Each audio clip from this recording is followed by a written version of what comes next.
अस्सलाम वालेकुम respected teachers.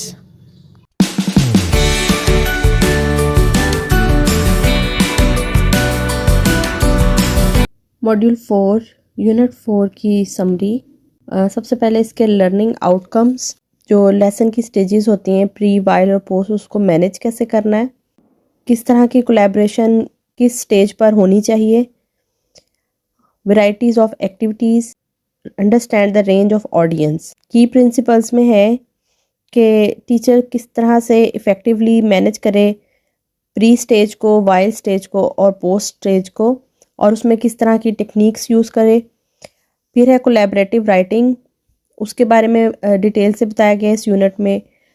Error correction के बारे में बताया गया है। Managing the stages pre, during और post of the writing process, यानी आपने लेसन जब प्लान किया है तो आपकी प्लानिंग अच्छी होगी तो आपका लेसन भी इफ़ेक्टिव जाएगा।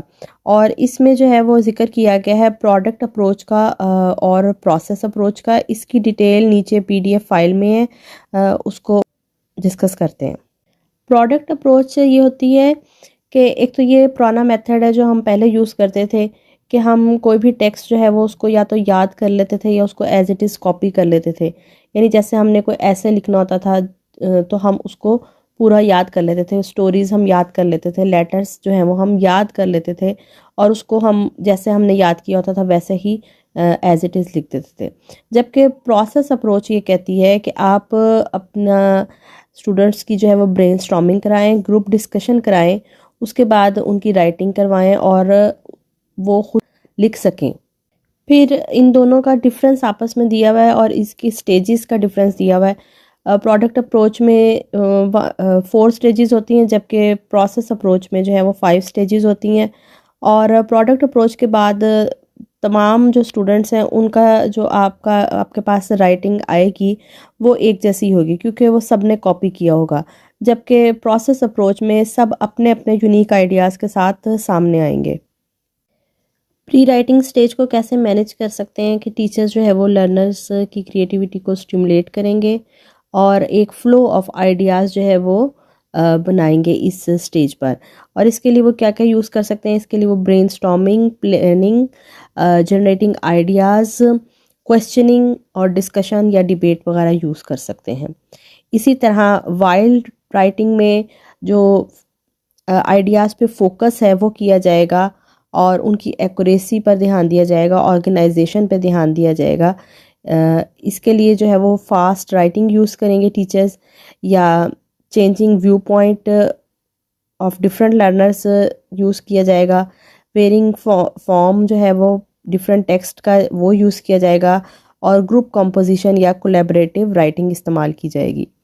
और लास्ट स्टेज जैसे पोस्ट राइटिंग, इसमें जो है इवैल्यूएशन करनी है और जो है वो चेकिंग करनी है, एडिटिंग करनी है। तो इसके लिए जो है वो टीचर्स को क्या क्या चीज़ें यूज़ कर सकते हैं, वो ऑर्डरिंग कर सकते हैं, ऑर्गेनाइजेशन कर सकते हैं उसकी, और इसके अलावा सेल्फ एडिटिंग, यानी लर्नर्स को कहा जाए कि वो अपने गलतियाँ पहले ख़ुद चेक करें, पीयर एडिटिंग, या वो एक दूसरे की गलतियाँ चेक करें और उसके बाद जो है वो टीचर फाइनल ड्राफ्ट को चेक करें। अब यहाँ पे बार बार कोलैबोरेटिव राइटिंग का जिक्र आ रहा है, तो कोलैबोरेटिव राइटिंग या कोलैबोरेशन मींस 2 और more people working together to achieve a goal, यानी 2 या 2 से ज़्यादा लोग जो हैं वो मिलकर किसी काम पर किसी टास्क पर काम करेंगे और फिर वो उसको अचीव करेंगे। इससे क्या होता है कि ज़्यादा आइडियाज़ शेयर होते हैं, ज़्यादा क्रिएटिविटी सामने आती है और एक दूसरे के साथ काम करके जो है वो मोटिवेशन पैदा होती है। तो ये बहुत ज़्यादा फ़ायदेमंद होता है ग्रुप में आप अगर उनको वर्क करवाएं। फर्स्ट पिक्चर में 2 जो हैं वो आपस में बच्चे काम कर रहे हैं, तो इसको पेयर वर्क कहते हैं। पेयर्स में कोलैबोरेशन, फिर ग्रुप में कोलैबोरेशन दिखाई गई है, और फिर एक होती है कि टीचर भी उस कोलैबोरेशन का हिस्सा हो, यानी टीचर उनको हर पॉइंट पर गाइड करने के लिए उनके पास ही मौजूद हो। प्री स्टेज में जो है वो लर्नर इन ग्रुप डिस्कशन यूज़ कर सकते हैं, और वाइल्ड स्टेज में जो है वो इंडिविजुअल कर सकते हैं या पेयर वर्क कर सकते हैं, और पोस्ट में जो है वो पीयर रिव्यू या फीडबैक यूज़ किया जा सकता है। एरर करेक्शन के भी कुछ तरीके यहाँ पे बताए गए हैं।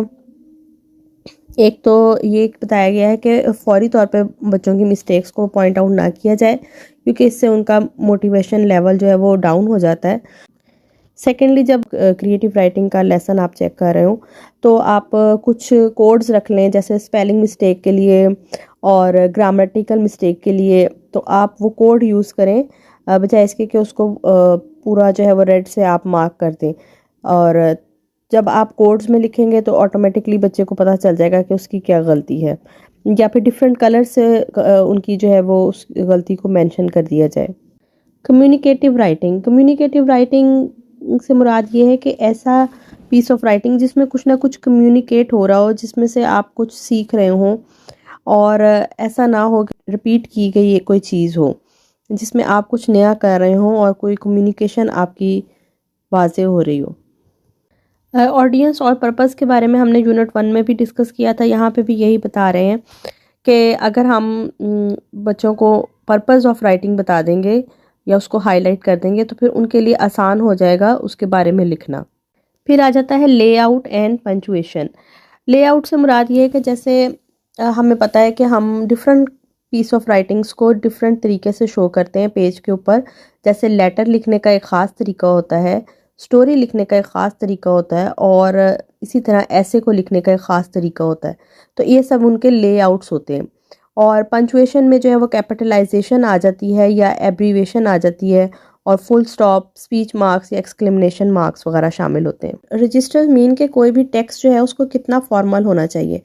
जैसे आप कोई इंस्ट्रक्शंस के लिए लेटर लिख रहे हैं या कंप्लेंट के लिए लिख रहे हैं या ऑफिशियल कोई ईमेल्स हैं, तो जाहिर है कि वो बहुत ज़्यादा फॉर्मल होंगी, तो उसको हाई रजिस्टर कहा गया है।